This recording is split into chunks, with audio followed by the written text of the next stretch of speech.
ang gusto nila, masira si Sara bago mag-2028, lumalakas pa lalo, 83% na yata ngayon, kung di ako nagkakamali.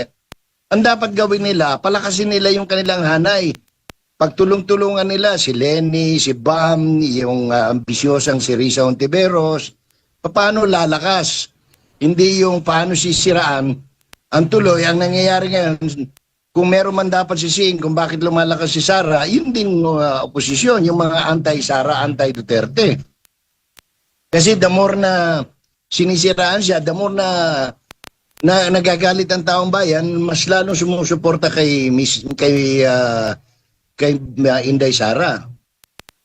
Ngayon, with respect to, yun nga ang problema, kasi pagpapanabay talaga yan dahil nag-submit sila, unang-una, umpisa natin dyan sa budget, nag-submit po sila ng pagkalaki-laking budget at meron pa rin home flood control yan at meron pa rin unprogram. Yun ang masakit eh. Kaya nga tinatanong nung mga foreign direct investors na nagpupunta rito, pati mga ambassadors, bakit kayo nakakapagproyekto pa?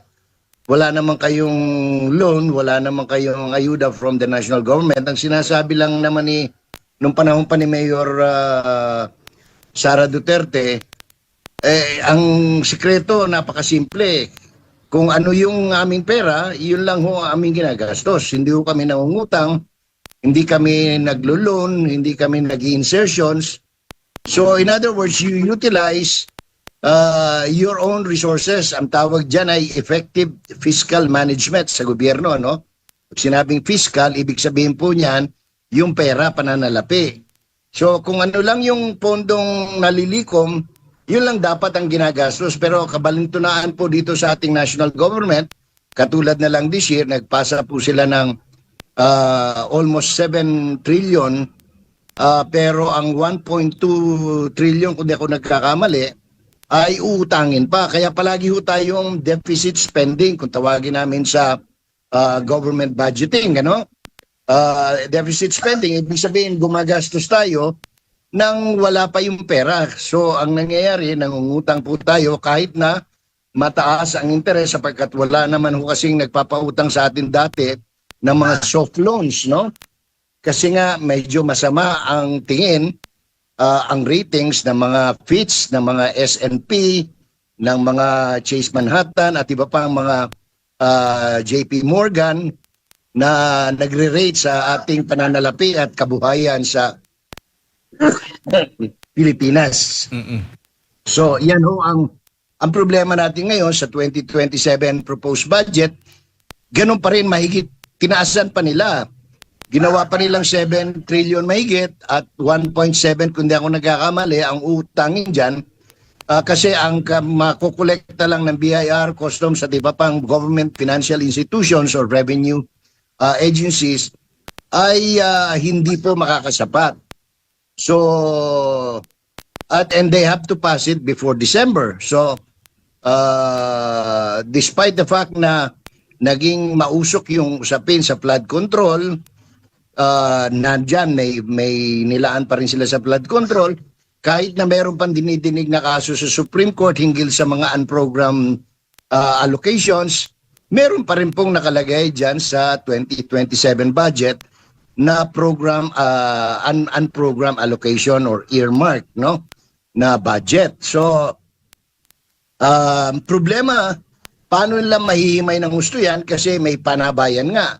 At ito ang impeachment proceedings na nasimulan na. Hindi ko mawari kung ang impeachment tribunal ay ipapahinto muna nila yung pagdinig sapagkat mahabang oras po ang kailangan para mabusisi, mahimay ng huwasto. Kasi nangako sila na magiging transparent ang paghimay sa budget. So, yan ang hindi ko pa mabalanse, no, sa pag-iisip. How can the Senate and the House put their 100% concentration when the House is busy vilifying and bastardizing the office of the Vice President and the Senate is busy with the trial and listening to ano tawag nito, to counsel for the prosecution who are so bastos. Sabi nga sa wikang assumption, no? The abogada of the prosecution is so bastos using unwarranted terminologies in a court of law, no? And their decorum is tawag nito, is way out of a decent breeding of lawyers or even for an individual, no? So ito yung mga bagay, Jade, na siguro kinakailangan pagnilayan ng gusto ng ating mga mababatas. Alin ba ang kanilang ano kanilang magiging priority, no? Because it appears that the priority of the House is to put down Vice President Sara Duterte kahit na ano pang sa kaparaanan, no, including appearing like uneducated people during the trial, no, yung gagamit ka ng mga salitang hindi ka nais-nais at hindi nararapat sa isang abogado o sa ano, kasi katulad kahapon, kahit pinipilit nila, pinipiga nila, wala naman silang napipiga kasi unang-una, hindi naman sila yung dapat iniimbestigahan, no, or ginagawang witness sa kaso. Malinaw naman yung sabi, pinipilit nila paulit-ulit yung mga acknowledgement receipt. Sinabi na kung nakakaintindi lang ng simpleng English yung abogada, sinabi na nung Assistant Secretary ng OBP, wala po talaga akong nakita kasi naka-sealed envelope yan. Ano makikita mo pag sealed ang envelope? Di wala. Common sense. Yun ang hinihingi ni Attorney Lipstick, Attorney Liguatan, no, na transparent daw, maging tapat. Paano ka magiging tapat? Sinasabi mo na yung totoo, ayaw mo naman makinig. Gusto mo, kung ano yung nasa isip mo, yun ang sabihin nilang totoo. Hindi naman ganon. So, ngayon, nagpatataka lang tayo kasi ang daming dapat nila ipatistigo, ayaw naman nila ipatistigo. No.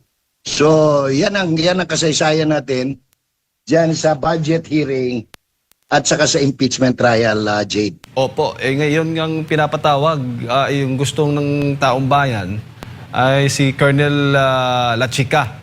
Dapat ay maging testigo. Kaya lang, sinabi po ng prosecution na parang hindi pa yata, parang hindi na nila ipipresenta itong si Lachica at yung isang Nolasco po. Takot sila Takot sila kasi pag hindi ka takot, siya dapat talaga. Noong palang unang mga testigo, lumalabas na yung pangalan niya, dapat noong palang nakipag-coordinate na sila sa Armed Forces of the Philippines kung saan aktibo pa. Ang pinapa-report nila, yung mga retired, yung walang kinalaman doon sa usapin, no? So, yun, nagtataka ang marami sa ordinaryo, mga pedicab driver dito sa amin, sabi nila, nga no, manasir nga, sila chika man ay, di man nila ipatawag la chika. So, hindi ko rin alam kung ano ang estilo meron.